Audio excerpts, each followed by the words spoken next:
Good day, dear students. I hope that you have read, watched, and understood our first lesson in Global Perspective in Psychology. Now, let's proceed to our second lesson entitled Global Competencies for Psychology.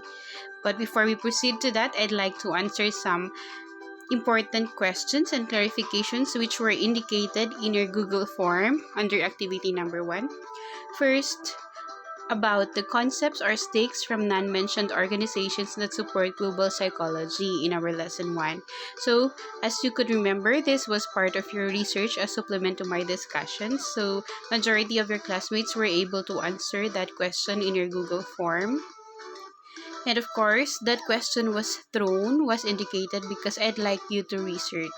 If you have internet, you could research on Google Scholar or just Google, and you could see lots of organizations who have important role and stand with regard to global perspective in psychology. Nonetheless, you would discover in lesson number 2 that the competencies came from unmentioned organization in lesson 1. So, wala siya sa lesson 1, pero itong organizations na to, sila ang nag-develop ng competencies para sa global practice of psychology. Next, of course, somebody has indicated cross-cultural psychology as a vague concept because racism is involved, and why are individuals ignorant on one's culture and tradition? So, with regard to this, I'd like to emphasize that cross-cultural psychology is a part of global psychology because it tackles cultures across all nations. And of course, I'd like to also redefine cross-cultural psychology as a field in psychology which studies the effects of the culture on the psychological or human functioning. So this emerged to enable both locals and foreign individuals to be aware of various culture, as I've said a while ago. And of course, with regard to the follow-up question, ignorance springs due to lack of awareness because no initiatives take place for the fact or the realities about culture to be known. We are lucky and blessed because our profession, psychology, has lots of initiatives in establishing platforms to raise awareness of important matters. Okay, next. Another clarification were the organizations mentioned in lesson 1 active locally and internationally. Some are unfamiliar to me. What are their individual aims or focus? So I have mentioned under lesson 1 the WHO, APA, and UN. So these are active locally and internationally. Why still in the local level they're active? Because they have committees and coordinators which work hand in hand with our agencies here in the Philippines, with our organizations here in the Philippines. Kaya meron pa rin silang stake dito sa ating locality. So, the World Health Organization is geared towards universal health, which includes mental health, not just physical health, as I've explained in lesson 1. The American Psychological Association is the largest organization of psychology, which is geared towards competent and professional practice and research in psychology. The United Nations is one of the General Assemblies here in our globe, which is geared towards multidisciplinary and multidimensional consultation and representation of psychology and other professions. Okay? And I'd like to also indicate here the NASSAU Declaration. NASSAU is a place in Bahamas, which is part of the Caribbean region. And the Caribbean Psychological Association was one of the examples in the equal representation in the General Assemblies like UN. So, ito, hindi man siya familiar sa atin, bago man siya pakinggan, pero magandang example ito eh. Kasi nagkaroon ng way para ma-declare at magkaroon ng Caribbean Psychological Association at hindi lang American Psychological Association. Okay? So, these are little steps from unfamiliar places and unfamiliar organizations, but they contribute to the evolution of global psychology. Relevant to the preceding question was, what is NASSAU Declaration? Okay, so NASSAU Declaration was an important document which was recognizing the potential for psychology to serve as critical instrument for building bridges across cultures, time, discipline, regions, research areas, and communities. And Nassau, as I've said a while ago, this is the capital of Bahamas, part of the Caribbean region together with Aruba, Barbados, Belize, Cayman Islands, Curacao, Dominican Republic, Guyana, etc. Okay, so you'll hear these countries in the upcoming Miss Universe competition on May. Ayan. Next, the stake of sustainable development goals in global psychology. So this was part of your research. I indicated this as one of the questions in your activity number 1. Nonetheless, the role of psychology was considered important in the development of sustainable development goals way back 2015. Okay, if I am right. So as a result, there were representatives from the American Psychological Association and other organizations who went to the UN General Assembly, and they have in fact raised the awareness with regard to the importance of global psychology, and they also helped in the formulation of SDGs. So I'd like to show to you the 17 Sustainable Development Goals to transform our world, which becomes the anchor of our national government agencies and relevant organizations. So I have encircled here the direct SDGs in which we have relevance, important roles to perform so that our world will be a better place to live in. Oh, parang pang Miss Universe yan, pero totoo ito. So, psychology has important roles with regard to good health and well-being, quality education, gender equality, decent work and economic growth, reduced inequalities, of course, sustainable cities and communities, peace, justice, and strong institutions, partnership for the goals, and climate action. So you could see, you could decipher that across the 17 SDGs, psychology has important role, be it great or little. Ang importante ay meron at merong pakialam ang psychology. Because psychology is already a way of life, our daily life. Next, with regard to the dissatisfaction with Western psychology, can we trust theories then which emerge from the Western countries? So, my answer is that dissatisfaction with Western psychology emerged because non-Western countries realized and discovered the differences they had with Western countries. Nonetheless, theories from Western can be trusted since there are lots of researches which were anchored to them and they are tried and tested, okay, with regard to the realities that we have in our daily living, as of course stated in several reliable and valid references. Next, with regard to this, the challenge now for the non-Westerners is that to conceptualize their own and promote to the global arena. Yung mga Western countries naman and Western psychologists, hindi yan agad-agad na kilala sa buong mundo, but then through hard work, perseverance, and their continued trust to advocate for the theory, yun na yung nababasa natin ngayong generation and yung mga nauna pang generation sa atin.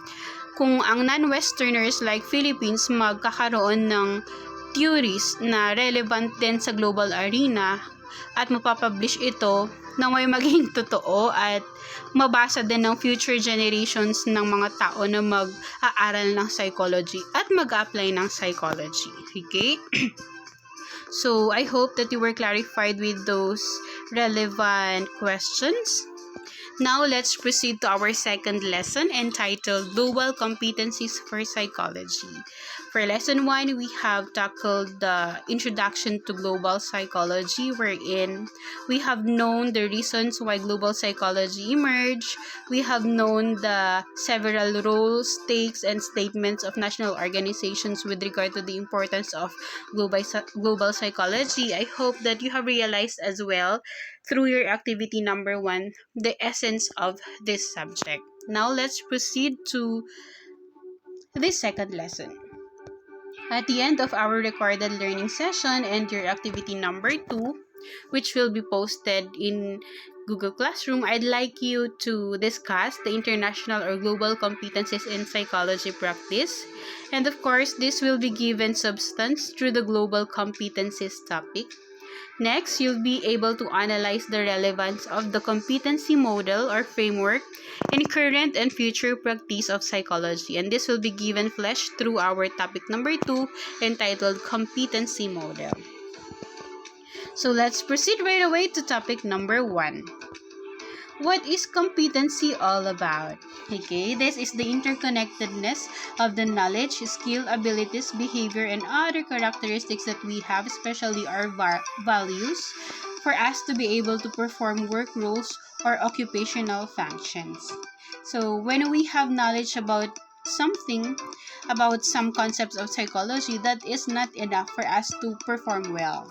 It should be interconnected with the skill that we have with regard to that, with our abilities and the like. And remember, the attitude, abilities, behavior, and values are very important for competencies to be manifested very well. An example competency is organizational fluency. Okay? Organizational fluency means that we are very fluent, we are very adept when it comes to what Ifugao State University is all about. We know the vision, mission, objectives, and goals. So that pertains to your knowledge, okay, if you know that.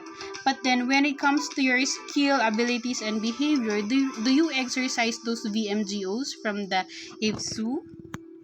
Okay, do you uphold those VMGOs so that when others would ask you, in what school are you studying, they could immediately connect or relate IFSU to the knowledge, attitude, and skills that you show. Okay, yun po ang competency. Dapat magkaka-interconnect para makita yung kinalabasan, which is a performance which is efficient, effective, and quality one. Okay? So, why is competency important? Because it serves as a guide in the practice of a profession or a task. Okay, guide ito kasi parang ito na yung magiging Bible sa profession. It also prepares a person towards quality service to people, as I've said a while ago, dahil nakalista nga doon yung mga dapat na i-manifest or dapat na action na gagawin ng isang tao or dapat na ipakita niya para sa profession na ito or task na ito. And of course, it monitors and ensures effective intervention. When we say monitor, yung psychology practitioner ba na ito ay yung ini-implement niya, nag-jive doon sa need ng kanyang client at meron ba itong progress or effect doon sa client? And of course, if we say ensure effective intervention ay yung mga ini-implement ba niya na assessment procedures, yung in-implement ba niyang intervention ay meron bang pinatutunguhan? Okay, so yun po ang competency kung bakit siya importante. So, come again, competency is the interconnectedness of knowledge, attitude, skills, values, behavior, and other characteristics so that we'll be able to perform or do a task excellently and effectively. So, this becomes the guide. It prepares a person for quality service. And of course, it monitors and ensures effective intervention. So, let's proceed to the International Declaration of Core Competencies in Psychology. In 2016, the International Association of Applied Psychology and International Union of Psychological Science identified and declared a set of internationally endorsed competencies for professional psychology. So ito yung binabanggit ko kanina no nag-answer ako ng mga questions ninyo relevant to lesson 1 sa mga non-mentioned organizations. Ito sana yung gusto kong makita sa mga answers. Nonetheless, I am explaining it right now because these associations have vital roles in the competencies for psychology. So let's proceed. What is the aim of these organizations in developing the competencies for our profession? First is to create the coherent global professional identity. When we say coherent, kumbaga merong coherence yung sentences na ginagawa natin kung sa grammar. Coherent global professional identity is that across all nations, ito yung ating sinasabi. Ito yung ating we speak the same language, kumbaga, with regard to the competencies in psychology. Next, it provides an international recognition system for equivalence in professional preparation systems. Okay. When we say recognition and equivalence in professional preparation systems, meron nang nakalista na mga qualifications for those who will be recognized, and of course qualifications for those who will have equivalent courses, okay, or equivalent continuing professional development units with regard to their trainings and experiences. Next, it regulates professional competence and conduct. When we say regulate, it is parallel with the code of ethics of the professional psychology. Okay, mapapansin natin at the end of this lesson na isa sa mga task ninyo ay basahin din yung code of ethics na inilabas ng Professional Regulations Commission with regard to Board of Psychology. Next, let us proceed to the core competencies in professional psychology, especially for those who will be graduating BS in psychology. So there are 3 boxes here which depict the psychological knowledge and skills, professional behavior, professional activities. So when we say psychological knowledge and skills, this indicate that a graduate, a practitioner is a practitioner possesses needed knowledge and needed skills in psychology, at ito may prepare ang psychology practitioner doon sa kanyang curriculum kung saan man siya nag-aral, and most specifically sa research and practicum subjects. Okay?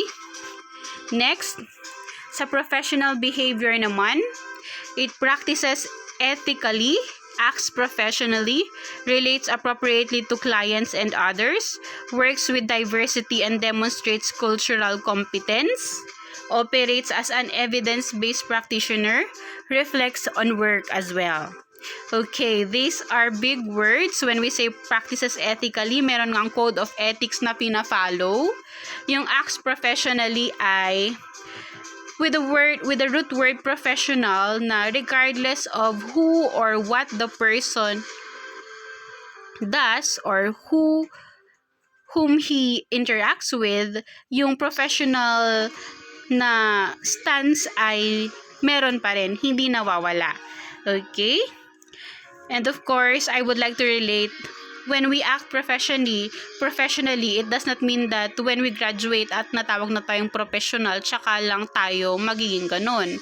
I'd like to share something na during our practicum in St. Louis University, did you know that we have a black notebook wherein we will write, or our instructor will write demerits, depende sa mga hindi namin nasunod na mga guidelines sa aming practicum. At yung black notebook na yun, hindi lang ang instructor ang pwedeng magsulat. Pwedeng yung mga iba naming kaklase na nakita kami na hindi sumusunod. For example, isinusuot namin yung practicum uniform namin sa inside the cinema, inside the mall. So, it's a no-no. So, magkakaroon kami ng demerit na ganun. O kaya, naglagay kami ng schedule para sa aming counseling session sa aming mga nakikater ng mga bata sa school pero hindi kami pumunta doon, automatically ako ang maglalagay ng demerit. Okay? At i-cross-check ito ng aking practicum coordinator. So, this is another way for us to teach professional ethics, okay? When with regard to relates appropriately to clients and others, na ito nga sinasabi ko, regardless kung ano man yung pinagdadaanan natin personally, kung iisipin natin na meron tayong mga role towards clients and others, we should relate appropriately, okay? Kumbaga yung excess baggage natin, iiwan natin sa bahay at we will perform appropriately for the welfare of the client we serve. Works with diversity and demonstrates cultural competence. Okay. Ang psychology kasi is maging effective siya kung alam ng psychology practitioner kung ano yung culture ng isang lugar kung saan siya na-assign.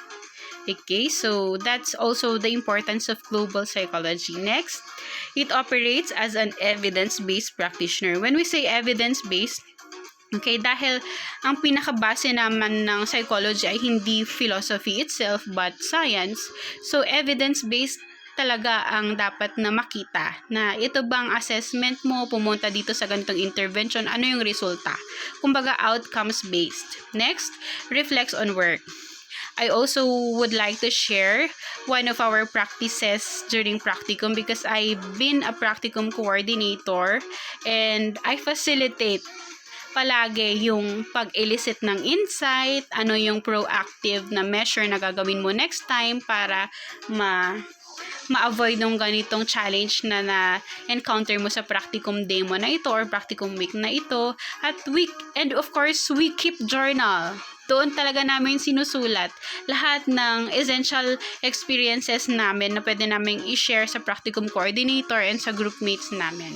Yun yung pinakamaganda, I think, na isang practice na natutunan ko sa psychology is at the end of the day, you should reflect on your work so that you'll be able to avoid challenges of the same nature, and of course, you'll be able to be better the next time, the next practicum week. Next, under the box of professional activities, which comprise sets relevant goals. Okay. I'd like you to read the 7 Habits of Highly Effective People because this has been very helpful to me, and I hope that those will also be helpful with regard to professional activities na sinasabi dito sa competencies ng professional psychology.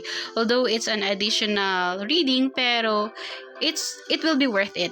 I hope so. So, sets relevant goals because we know for a fact that we cannot hit something at the end of our profession in psychology if we did not set goals. Okay? Next, conduct psychological assessments and evaluations. So, I hope that your subject with Sir Don, with Sir Josh, and with Sir Aiken are preparing you towards this task when you graduate. Next, conduct psychological interventions. And this will also be possible once you pass the board exam. Okay, ang Pilipinas is at par kasi meron na siyang regulatory exams, licensing exams, unlike in other countries, at yan matututunan natin sa psychology around the world. Next, communicates effectively and appropriately. Another is when we had practicums at nag-aaral pa lang kami ng bachelor degree ng psychology, ay sa journal namin, kahit masabing journal yan na more of a personal writing method ang ginagamit namin, lahat ng grammars namin chine-check ng practicum coordinator. So it was one way for me to be trained with regard to communicating effectively and appropriately. Okay? So, punta naman tayo. Pagkatapos ng core competencies for psychology graduates, punta tayo sa core and meta competencies for psychologists. Okay? So, the core competencies are boxed in blue, while the meta competencies are boxed in orange. Mamaya makikita natin. So, punta muna tayo sa core. First, determines client's needs, and this comprise these specific activities: assess client's needs, gathers context to inform the action, contracts for services, discusses expectations with the client. When we say assess client's needs, there are lots of assessment methods. There could be psychological assessments through standardized tests, or there could be other non-psychometric assessment methods like observation. Okay, and gathers context to inform the action. When we say gathers context, tinitingnan natin yung, kumbaga nagkakaroon tayo ng environmental scanning sa mga possible na pagkuhanan ng data with regard to the situation of our client. Pwedeng mag-interview ng significant other, pwedeng pumunta mismo sa lugar kung saan nakatira or saan mismo at the present yung client, yung mga ganon. So, kumbaga, tinitingnan natin yung mga konteksto na pwedeng magpalawig ng case ng client, ng situation ng client para mas matulungan tayo na magkaroon ng hint at ma-assess ng mabuti yung kalagayan ng client. Contracts for services or discusses expectations with the client. So, after assessment, syempre, we have goals that should be known by the client, hindi lang tayo. Kumbaga, dahil ang process naman ng psychology and counseling ay participatory dapat. Remember, we cannot help the client himself if the client does not know, hindi siya well-informed, kaya dapat alam niya. Para alam din niya kung anong role niya. Next, core competency designs evidence-based interventions which comprise these specific activities, generates alternative options, evaluates options, selects and or develops appropriate interventions, sets and agrees performance or success criteria. When we say generate alternative option ay base pa rin sa client's assessment natin at sa client's needs, titingnan natin kung ano ba yung mga several interventions na pwedeng mag-hit or maging effective sa case ng client natin. Meron tayong plan A and plan B. Okay?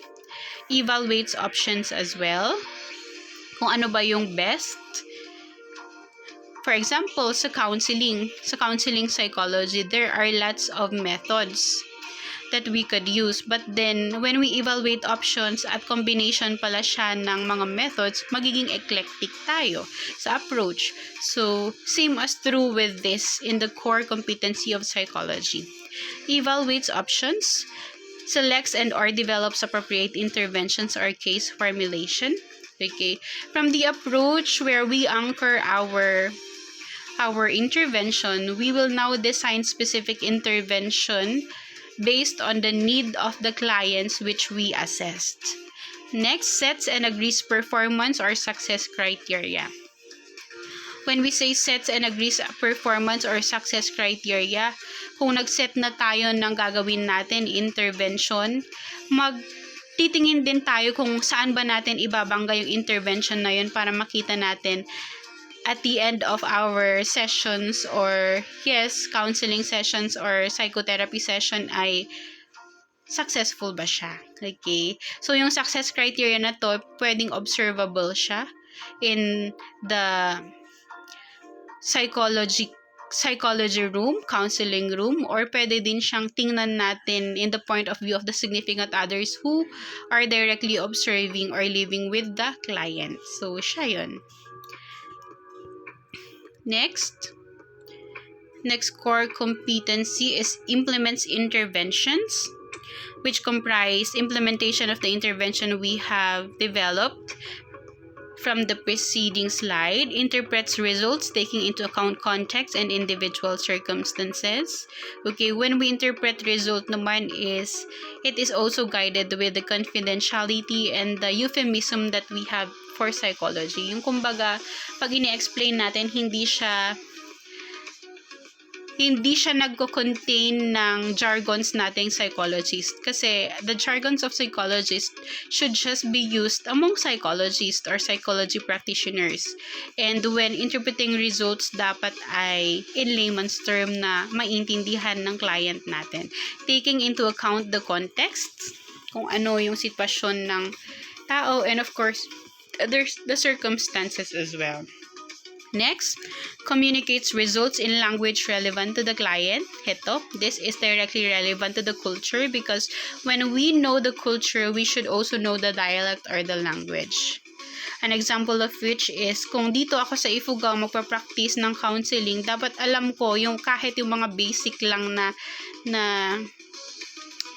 meaning ng mga dialect na sinasabi sa Tuwali para mas maging effective yung language ko. Or kung hindi pa naman ako adept sa Tuwali or Ayangan, at the onset of the session, sasabihin ko or tatanungin ko ang aking client, maawatan ba ti Ilocano? Maawatan ba ti Tagalog? Anya ti mas appropriate or mas choice mo nga usaran ta, Ilocano or Tagalog? Na inbaga na nga Ilocano, di Ilocano all throughout ti usaran mi. Okay? Assists clients or clinicians' decision-making and planning. Okay. From the intervention, the results of the assessment, then we'll now have the decision-making and planning. Why? Bakit nagkakaroon pa ng planning dito sa implements intervention? Kasi ito na yung gagawin as a follow-through ng clinician, ng psychologist, and of course, yung magiging cooperation or part ng client. Okay? Next is evaluate outcomes. Evaluates individual and or system outcomes and recommends modifications to the process.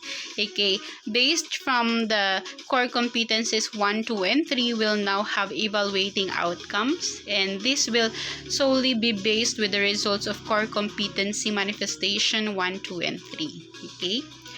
With regard to the recommendation of modifications to the process, kaya nga nagkakaroon ng mga situational na intervention, outcomes-based or evidence-based na intervention, dahil doon naman natin makikita kung yung intervention ba na yun is effective, so thereby nag-contribute siya sa profession ng psychology, global psychology. Pag hindi naman siya effective, ay dapat i-note din doon na hindi effective, at for the next interventions of the same case, dapat may ganito and so on and so forth. Okay? So, punta naman tayo sa meta competencies. When we say meta, it encompasses everything eh. Okay? Kumbaga, it goes beyond the core competency for psychology. So, let's proceed to the first meta competency. First, practices within the applicable legislative and regulatory frameworks. Next, practices according to professional standards and code of ethics. Next, practices continuous improvement in professional domains vis-a-vis self-assessment and professional development. Okay, these are self-explanatory and you could realize the essence of practicing professionally through the board of professionals like PRC and the others that other localities or nations also have. Okay? And kung sasali din kayo sa mga organizations like Psychological Association of the Philippines, Red Cross, and the like, meron silang code of ethics na fina-follow na as members, ganito dapat ang i-exemplify natin. Ang gawin natin, ipakita natin. Okay? Next. Next, meta competency, communicates and collaborates effectively. So, this comprise these actions, establishes and maintains constructive working relationships with clients, communicates effectively with a wide range of client groups and other professionals, communicates and functions effectively within and cross cultures, communicates and functions effectively with clients at different life stages. Okay, sorry for that, but when we say establishes and maintains constructive working relationships with clients, hindi mawawala sa atin yung no man is an island. Yung kumbaga, we are not individual worker, but we are team worker. Next, communicates effectively with a wide range of client groups and other professionals. So, as psychology practitioners, local man or international pagdating ng panahon, let us put in mind and consider and remind ourselves na kailangan nating makinetwork sa iba dahil hindi maging effective kung tayo lang. Remember, as psychology practitioners, we also have to ventilate other issues and concerns that we have, and we cannot do it if we are just timid and we do our works all by ourselves. We should do network with other disciplines like social work, psychiatry, and the like para mas maging effective ang ating intervention sa pagtulong sa mga nangangailangan ng ating profesyon. Next, communicates and functions effectively within and across culture. Okay? We know na that one. Kaya, importante ang cross-cultural and global psychology dahil dito natin makikita kung ano bang sitwasyon ng bawat nation at doon natin ibabase kung ano ba yung way ng pag-communicate natin. Next, communicates and functions effectively with clients at different life stages. So, as psychology practitioners, this is not a pressure, but then, kaya sa practicum namin ay meron kami sa mga bata, toddlers, through the Louisian Child Care Center. Meron din kami sa mga elementary and high school. Okay, so yun yung mga nag-prepare sa amin sa real world of work. So, if you have opportunities na hindi man maibibigay ng IFSU with regard to your practicum, i-grab nyo yung opportunity or chances na meron kayo sa community ninyo kung saan kahit hindi formally na magpapractice kayo ng psychology at mag-gradean, kahit informal na i-apply ninyo kung anong mga natutunan ninyo, that's one way for you to be expert in the near future. Okay? Like, yung pag-serve nyo through the simbahan, through your churches, pag-serve nyo during your programs in your barangay, yung pag-coordinate nyo with the elders towards programs for the youth, the well-being of the elders, the senior citizens, and the like. Those are psychological in nature na activity na makakapag-hone sa inyo kung paano maki-halubilo, maki-work with clients at different life stages. So, I hope that you have understood the core and meta competencies for psychologists in the global arena. Kung mapapansin niyo, hindi naman to komplikado eh. Simple lang itong mga ito, pero it takes lots of training, experience, and of course, our enthusiasm for professional growth para magawa lahat ito. Okay, so let's proceed to our topic number 2. Interconnected din siya doon sa core and meta competencies, pero dito sa topic number 2, tititingnan natin yung competency model for practice of psychology. Simple din siya. Okay? So, ito ay nasa isang slide lang. Kung mapapansin ninyo ay merong arrow na orange, okay, on top of this slide after the final competency model na words, the scientist practitioner process. Okay, that means na from the orange boxes to the lavender boxes, ito yung dinedescribe na the scientist practitioner process, okay, for the practice of the profession of psychology. Bakit scientist? Dahil ang psychology naman ay nakabase sa science talaga. Okay? Kaya lahat ay evidence-based, outcomes-based. So, nandito sa blue yung ating mga core competencies like determining client needs, designs evidence-based interventions, implements interventions, and evaluate outcomes. Those are the core competencies on top. And they are intertwining or kumbaga nag-entangle siya together with the meta competencies na dalawa na practices ethically and professionally, communicates and collaborates effectively. Okay. Yung interconnect ng meta competency in orange at ng core competencies in lavender or blue sa screen ninyo, yun yung pinakamahalaga dito sa final competency model natin. Dahil sinasabi dito na kung napapractice tayo ng psychology at hindi natin tinitingnan yung meta competency na gagawin natin, walang mangyayari na competency manifestation na effective.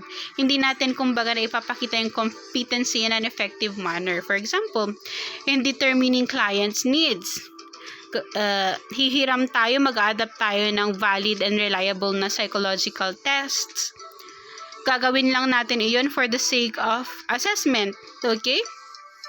Pero, kung ginawa natin in that way without realizing or putting in mind na dapat maging ethical tayo at maging professional tayo sa paggamit ng psychological test, hindi natin hihiramin officially yung psychological test na yun. Wala tayong kumbaga permission from the proponent at magkakaroon ng plagiarism and the like na magiging kaso kung ma-discover sooner or later yung ginawa natin. Okay? O kaya naman ay kung pinaktis natin ethically and professionally ang determining client's needs pero hindi naman natin na-communicate and collaborate effectively, magiging example dito ay yes, tapos na tayo sa pag-assess through the psychological test pero hindi natin na-communicate effectively yung results sa client. So, for what? Na tayo lang ang nakakaalam. Hindi man lang alam ng client or the significant others like mother, guardian, or the father. So, ano na yung magiging role nila? So, yun. I hope that through that example ay nakikita natin na ay kailangan pala na when we practice the core competencies, napapractice din natin sabay yung meta competency. Okay, so another example ay dun sa implements intervention. Okay? Dito sa pag-implement ng intervention, matalino tayong psychologist. Okay, I hope that this is the reality in the near future and now.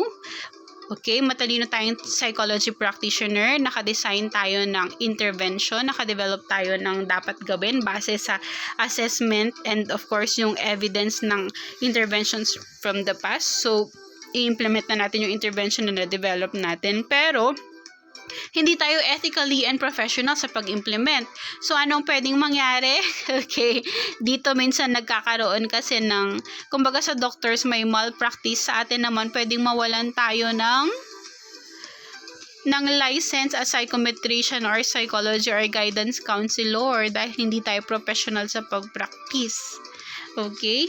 Next is, kung nag-implement man tayo ethically or professionally pero hindi natin tinitingnan yung competency number 2, meta competency number 2 na communicate and collaborates effectively, then yung intervention hindi rin siya magiging effective. Why? Kasi yung clinician lang, counselor, or psychologist lang ang nag-work, walang participatory process kumbaga from the significant others and yung client mismo. So, I hope that with the 2 examples, I hope that you have understood the interconnectedness, the relevance of core competencies 1, 2, 3, 4 to the meta competency 1 and 2. So, that comprises the scientist practitioner process for the practice of global psychology. And this is, of course, applicable wherever we are as psychology practitioners. So, if you have questions, once again, with regard to our lesson number 2, magbibigay ulit ako ng link through Google Classroom para mailagay ninyo kung ano yung mga questions ninyo. Okay? At sa pag-record ko sa next lesson ay ma-answeran ko ulit. Okay? Thank you so much. Remember that your chosen profession has valid anchors which will prepare and guide you in the real world of work. Okay? I hope that my personal examples when I related my personal experiences will help you decipher the difference of your situation right now from the situation I have had. And of course, I'd like to emphasize the importance of competencies in whatever work that we do. Let us not apply only the knowledge that we have, but let us ensure that we are combining our knowledge to that of attitude and skills that the psychology department and other teachers, instructors, and of course older persons that are teaching you, i-apply natin. Okay, completely. Hindi natin siya i-dissect. Okay, so thank you so much once again for your cooperation. I hope that all my 28 students in global psychology in IFSU are able to watch this. Thank you so much. God bless. Please stand by for our lesson number 3 to be uploaded this Friday. Thank you.